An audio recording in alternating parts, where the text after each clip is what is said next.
Me. My name's Alistair Cameron. As I've already introduced myself, I will get on without much further ado. And I am also going to leave you at the end with a little present and also an opportunity to have something for free. And I would encourage you to all stay to the end, as long as I can get there without boring you all too much, because the freebie that I've got at the end I think is absolutely fabulous. So here we go. Right.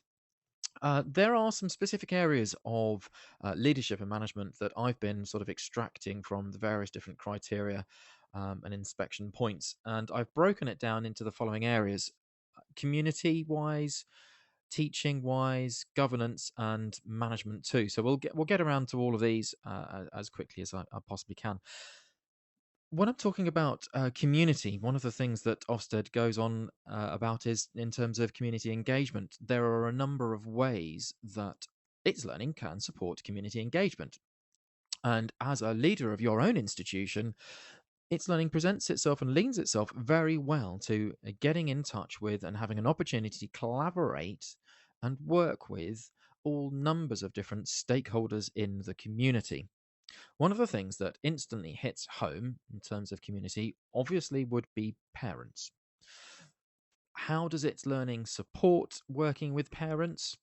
Well, I've got an example here how. Of course, I have my little blue Peter moment, of course, and I'm going to be logging on as a father to a particular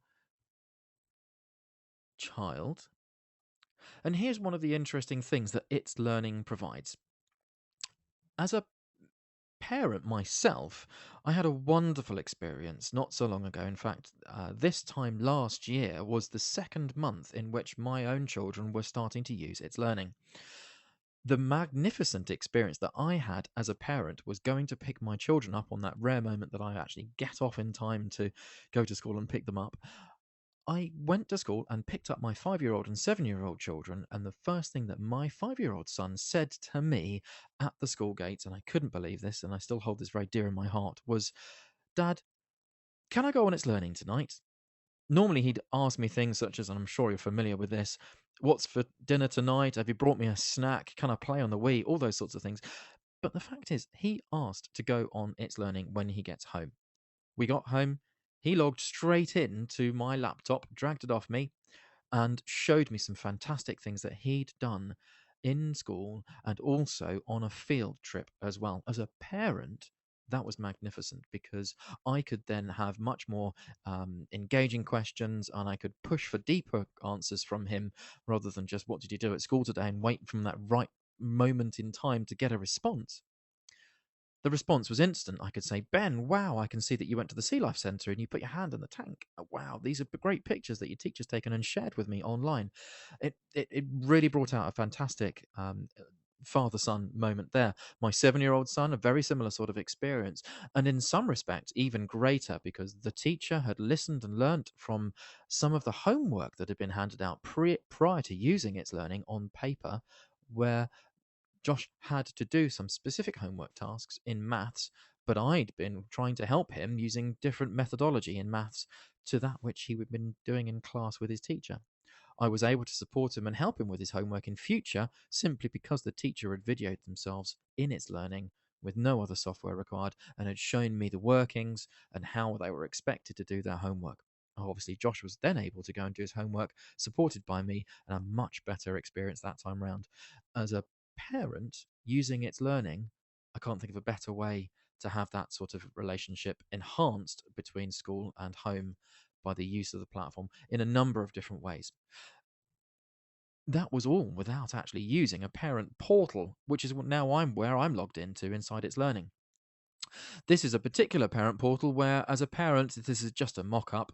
I can see that Elizabeth is my child, and I can actually go and have a look at a number of different things inside its learning. Then this is an automatic screen that a parent can see straight away. So if you want ways to ensure that your children go home and parents are able to see whether your children are at school, how well they're doing in particular topics that they're studying at the moment, It says course overview there, but what it actually should mean is that it's various different topics that are being taught at that particular period of time. Perhaps we can even see there are specific tasks to complete for homework, so no more going home and losing your homework sheets, and it can all be there inside its learning for everybody to see. You can see a behavior column here as well, so if there are any particular terms of behavior there, they can be shared with parents immediately. And also, we can have a look at some completed activities. Now, this is just one area of its learning that can support parental communication via the parent portal. Other ways that we can have community engagement inside its learning is perhaps through the ability to create courses for adult learning. Sometimes schools do offer additional courses for other members of the community to come in, perhaps getting to use computer classes and various different ways that you can use the facilities in your own school to great effect. Bring that to a greater range of the community by allowing a course in its learning to be run and shared online. Nobody needs to actually come to the school. You don't need to make use of the computers or open up the IT suite for other particular um, times of day or whenever. Have it run online. Access to great course materials, either generated by the school or other community stakeholders, to deliver that via your own learning platform. Great opportunity to get those sorted there. Other ways in which its learning can support community engagement is by the use of websites. Now, its learning has done something fairly recently, and that's actually to launch a website creator. Now, I do believe for the princely sum of £150, now through its learning, you can have a fully fledged domain name and website run in its learning. I think that presents very great value for money. I think it's about that sort of price anyway. But the tools there are very simple and easy to use, and I would encourage you to just have a look at its learning. And if you want to again have some further details about its learning's website, then log on to itslearning.co.uk and have a look at the website tools and the website builder tools that you've got there, all linkable into the learning platform as well.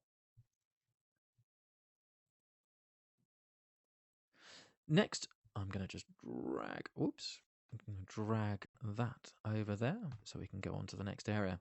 So the next area I was thinking about in terms of leadership and management is split down into two ways for teaching. There are two specific ways that I would say that teaching can be enhanced, either in terms of the teachers themselves or ways that we can actually reinforce um, specific areas for students too. One of the ways I typically set up whenever I go to a school, I would always recommend when I'm doing some training with staff, no matter where I am, no matter how far down the line of using its learning they are, if you haven't started using a virtual staff room to gather everybody together on the same page for all your staff, finding specific activities, a one stop shop window into anything that you need for that day. All can be found inside your virtual staff room as long as that's updated and maintained by a number of people. Here in our virtual staff room, we could actually provide opportunities for professional development.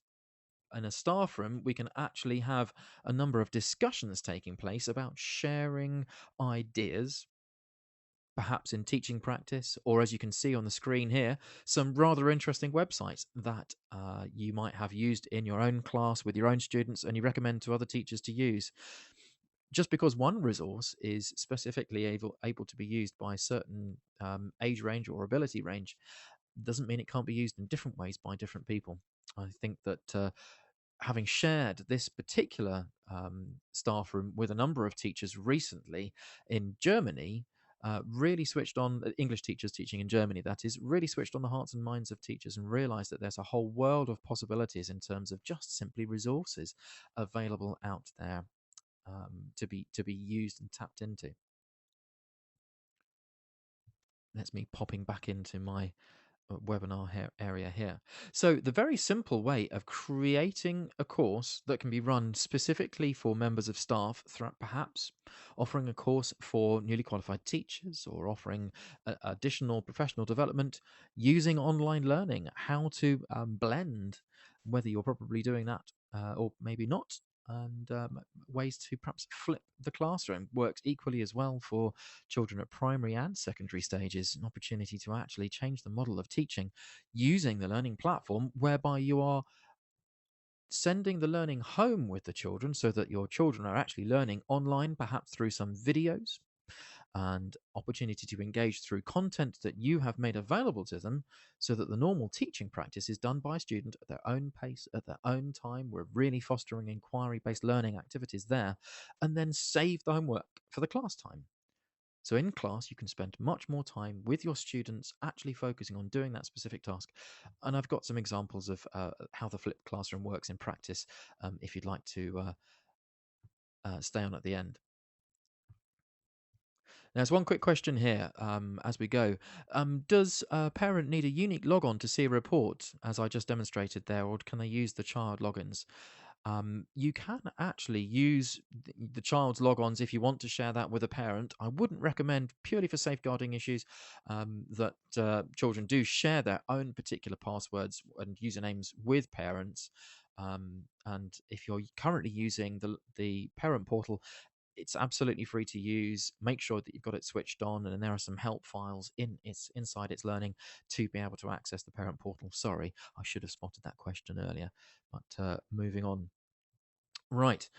Other aspects of how its learning can support the quality of teaching. Obviously, I've talked about things such as improving the quality of teaching through professional development, running courses specifically for key subjects, key areas, key particular needs of teachers, even flip the learning in terms of your own professional development.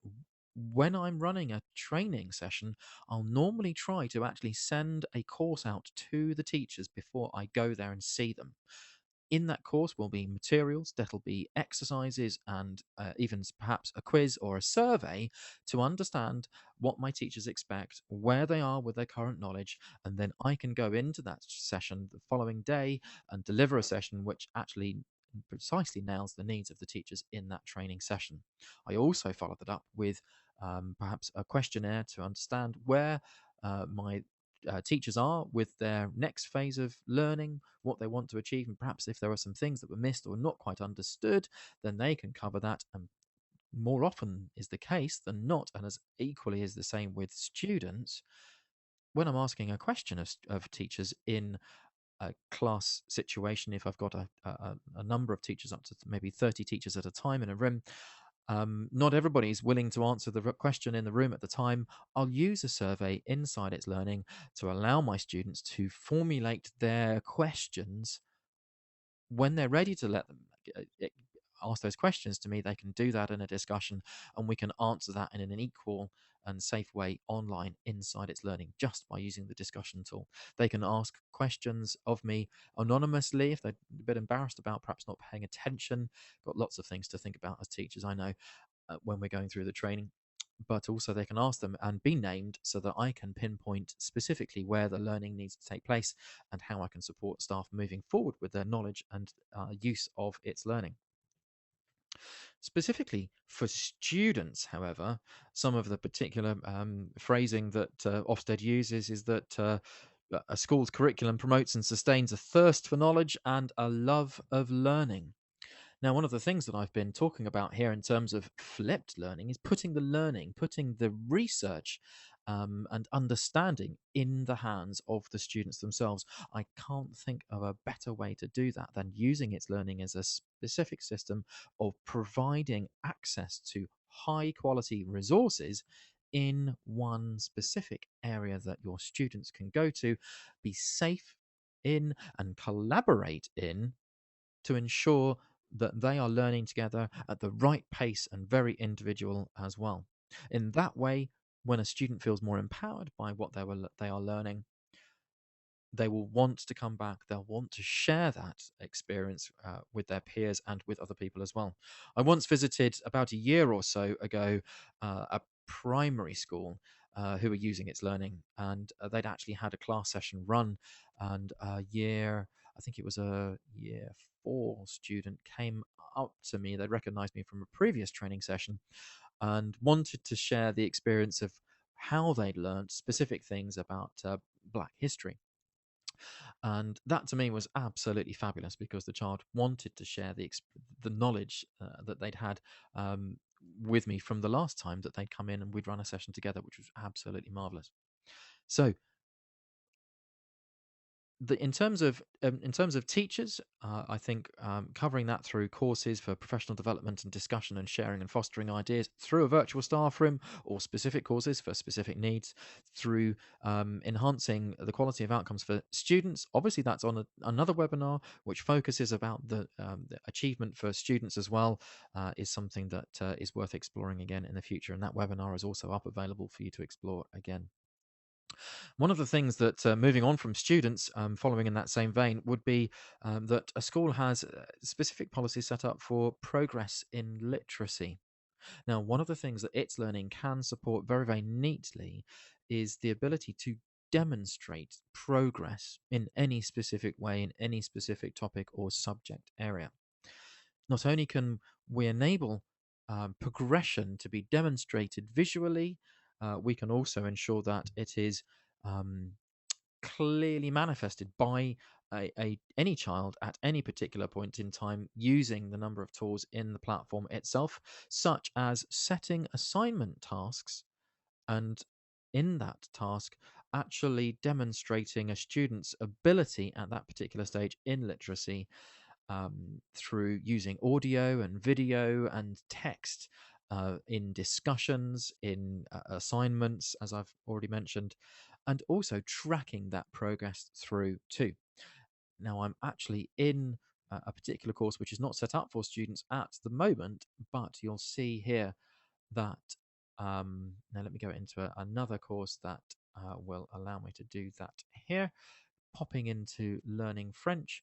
Now, if I want to go into status and follow up, I can see and track any part of its learning through learning objectives. I can track assessment against the trends, against previous years with other learners, and more of this in just a second. But I can actually see progression against an individual. So why not set up a specific area in its learning for literacy skills, track the progress of individuals through that in a very quick and easy to do way with assignments, with quizzes, with the ability to integrate um, audio and video, so oral assessment or visual assessment.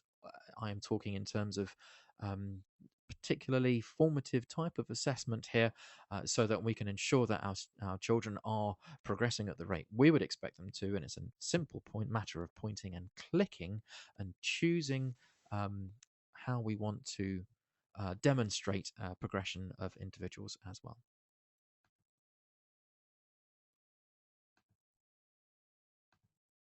Okay, just checking on the questions box there, seeing if I've missed anything at all. And you're all with me on this so far, which is absolutely wonderful. Let's go back into my other area over It's Learning now and go back to the webinar. So moving on from teaching, let's just move that over there. Move and stay there. Thank you very much. The next area that I wanted to talk about was governance, as you can see on the screen there. And the reason why I wanted to talk about governance was because an experience that I've had rather recently in terms of how a primary school actually wanted to use the platform was to underpin the management and governance of the school by setting up specific areas of its learning to ensure that governors were all on the same page. One of the critical problems that the school had been facing in terms of governors was having governors able to share and collaborate anytime, anywhere in a secure way that was done in a way other than email. Email can be overlooked, email can be accidentally deleted, and you can't always guarantee that everybody is on the same email that needs to be to share the right information. So, what we've done first inside It's Learning is something that's very simple to get set up. This is just another area of It's Learning, which is a specific course. It only has governors inside this particular course, so it's a very secure and safe part of It's Learning specifically for governors. And here we are able to share a large range of information. Now, this is exceptionally useful for a governor that's in a full time job or whatever situation they're in and want to have access to meetings at any specific point in time. They can see when the next meetings are coming up. Obviously, you can see in this one the most important thing is listed first in terms of 3:45, where the cake starts.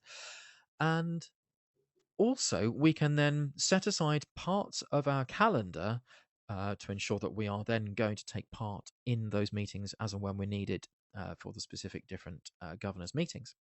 So it's a great way to actually start to disseminate information and show when the next meeting's coming up for governors.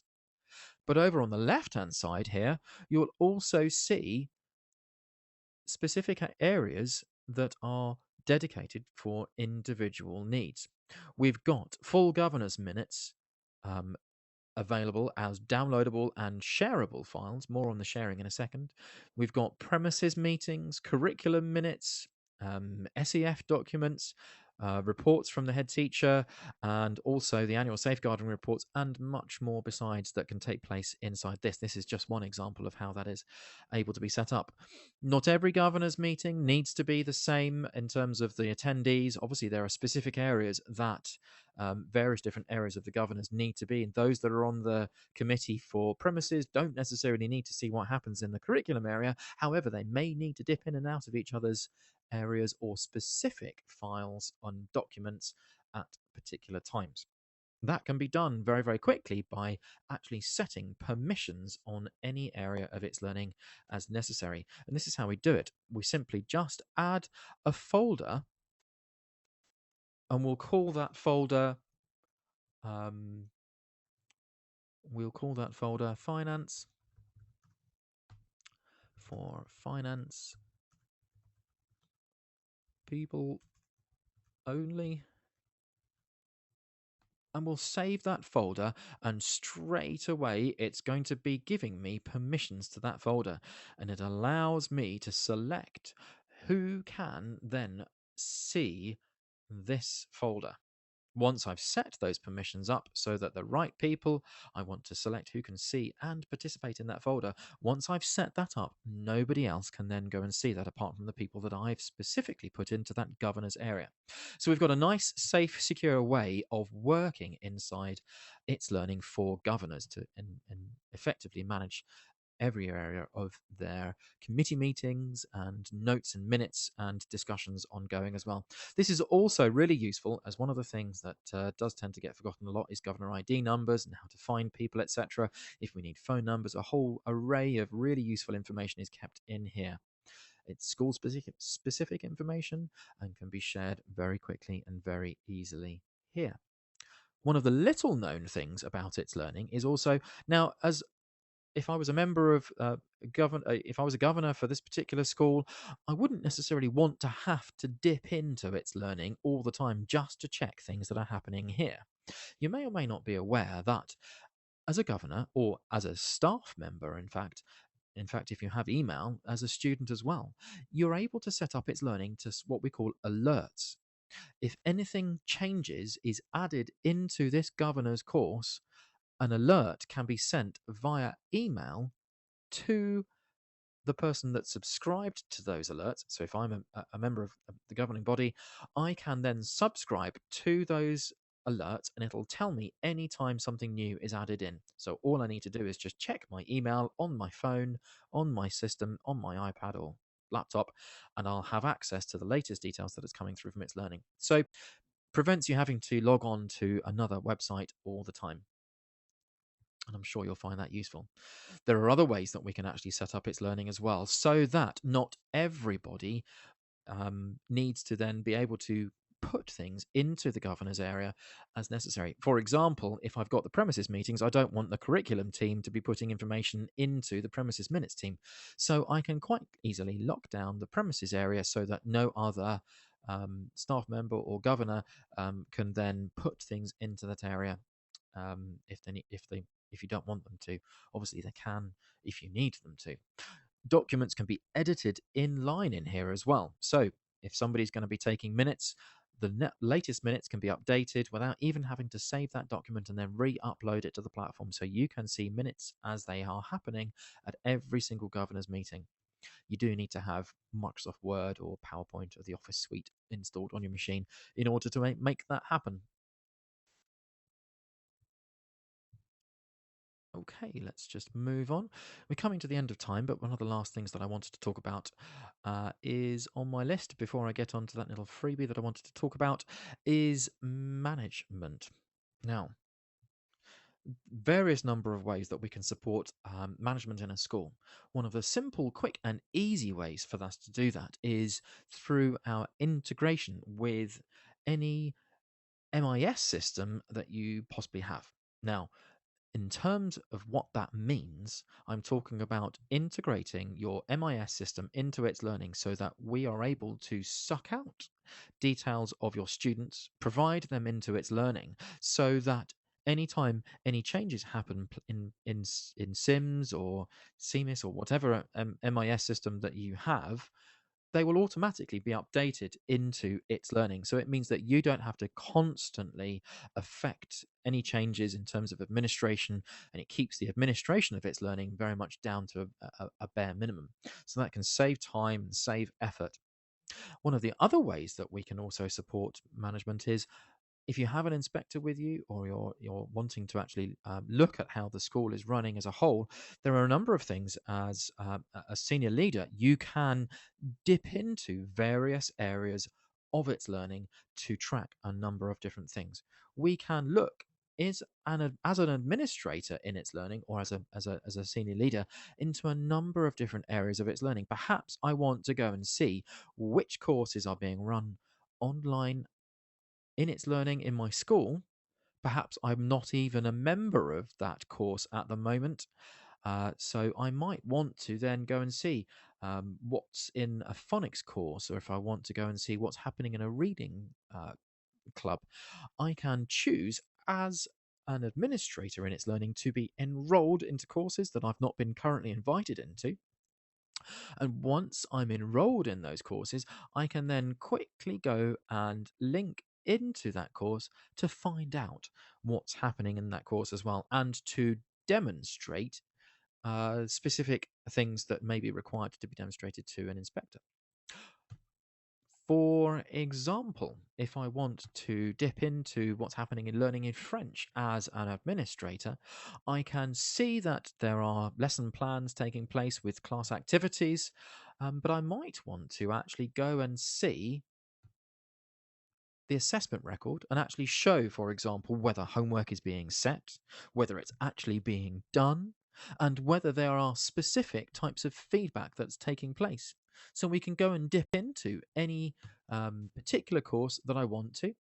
I can see the work that the students of the teacher have been putting their work in, so I can demonstrate the quality of the work and the interaction with a member of staff, and I can also then show the feedback too. I can show the feedback and demonstrate that that is actually taking place.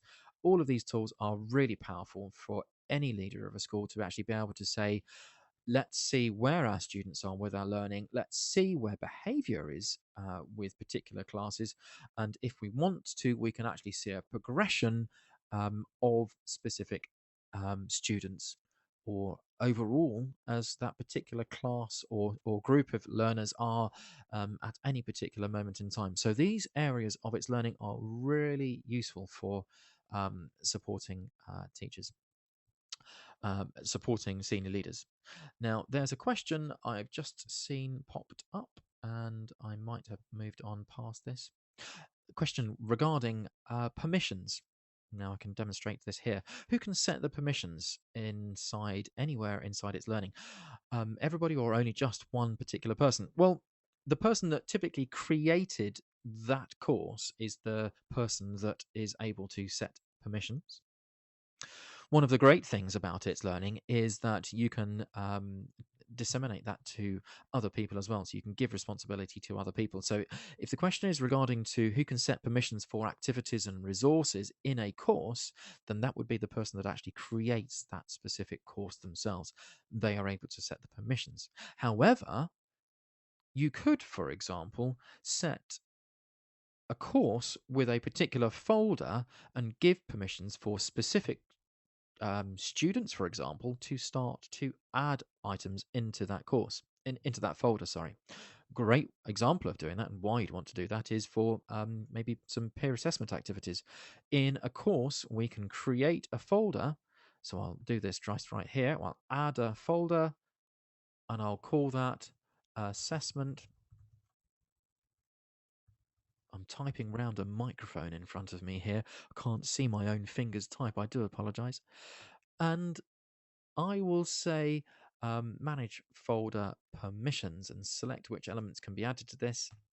So I want to see who can participate and see that folder and actually participate in that folder, but I can also select who can add elements into that folder as well. So I can choose from a list of students, for example, amongst my participants there who can actually start to add homework, add quizzes, add various different activities. I can always take that feature away at any particular moment in time.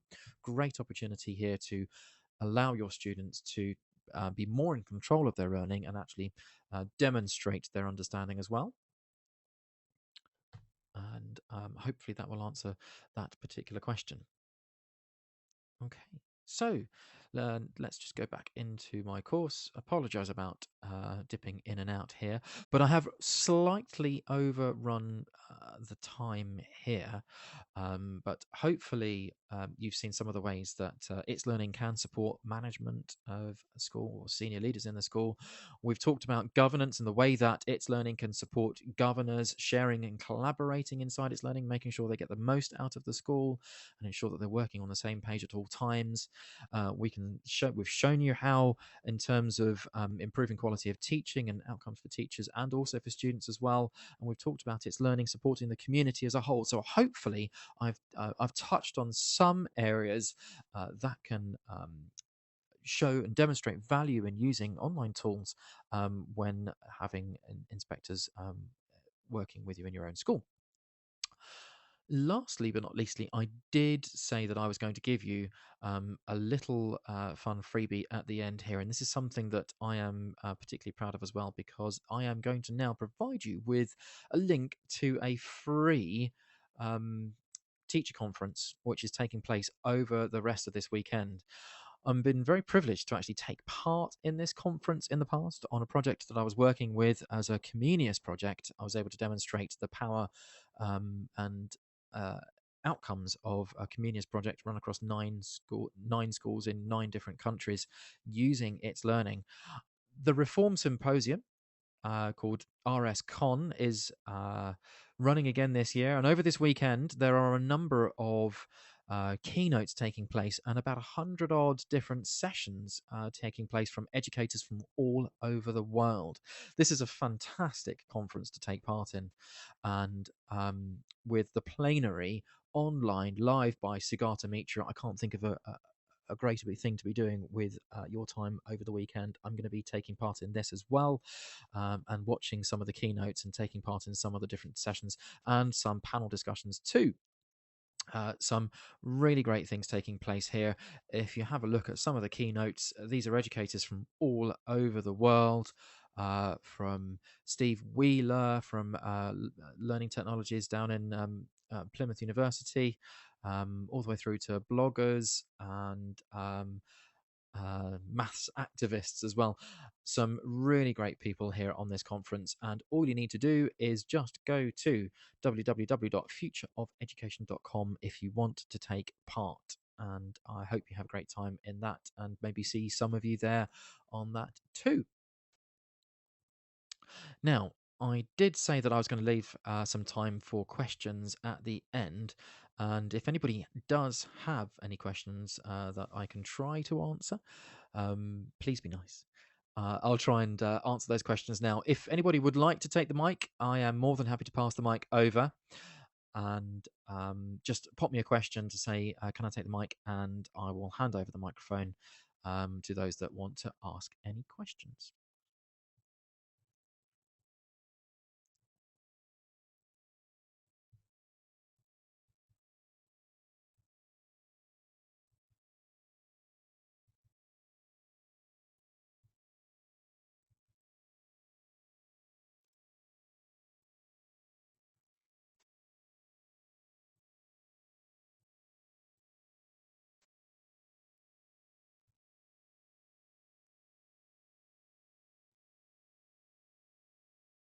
Okay, wonderful. Right.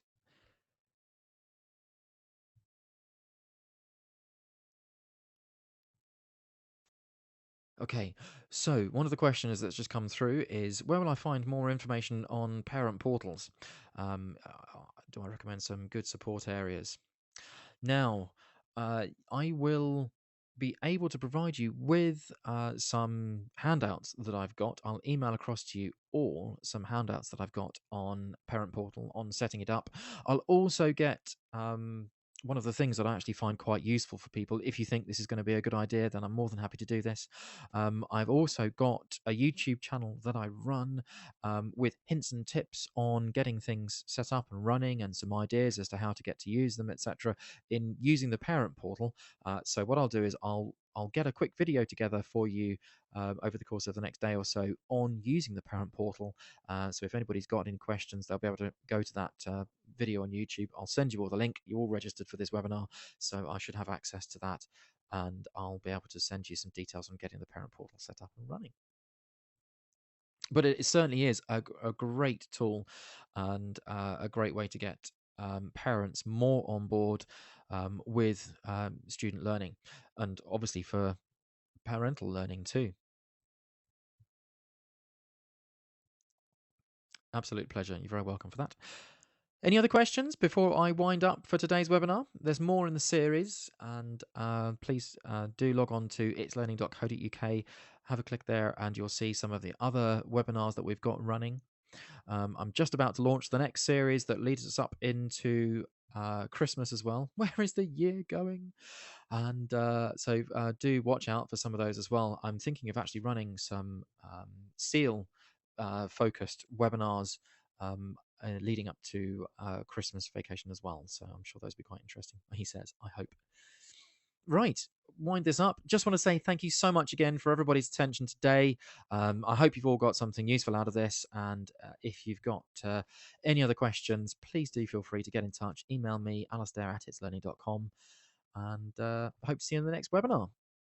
Bye for now.